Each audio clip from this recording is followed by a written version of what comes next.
Hi students, today we are going to discuss about the last thing in the management of diabetes, that is insulin. Insulin, it comes in different forms. It is rapidly acting insulin, which is called lispro-insulin, then short acting insulin, which is totally transparent, which is called regular insulin, then intermediate acting insulin is called NPH, and then long acting insulin, which is called glargine or datamab. So we can use these insulins in different combinations. So this is one of the common regime which is used in patients of type 1 diabetes mellitus, which require only insulin to get controlled, and sometimes in type 2 diabetes which is not controlled by medicines, we have to add insulin in their treatment regime. Now, there are many regimes how to give insulin, but I'll discuss only two of them. This is basal bolus insulin regime. This is called basal bolus insulin regime because here we give insulin as insulin is released naturally in the blood after each meal. Whereas after dinner, the whole night blood sugar is controlled by giving a long acting or intermediate acting insulin.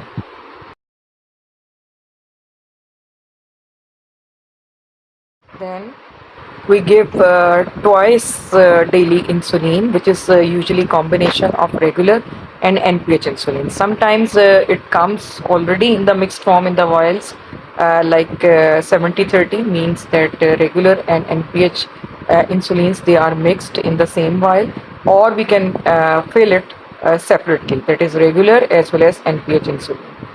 Here regular insulin, it covers for a short period of time. For example, if we give mixture of regular insulin and NPH before breakfast, then 2 hours after breakfast, till 2 hours after breakfast, blood sugar will be controlled by regular insulin. And on the other hand, NPH will control blood sugar level till dinner time. So, if the blood sugar after breakfast is high, it means that we need to increase regular insulin of the morning dose. And if pre-dinner is high, it means that we have to increase NPH insulin of the morning dose. While on the other hand, if pre-breakfast sugar is high, it means that we have to increase NPH of night dose.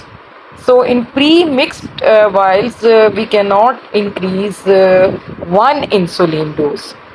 When we increase the units of pre-mixed insulin, it means that both insulin dose will be increased, regular and NPH, because both of them, they are mixed. So most of the endocrinologists or doctors, they prefer to use insulins separately.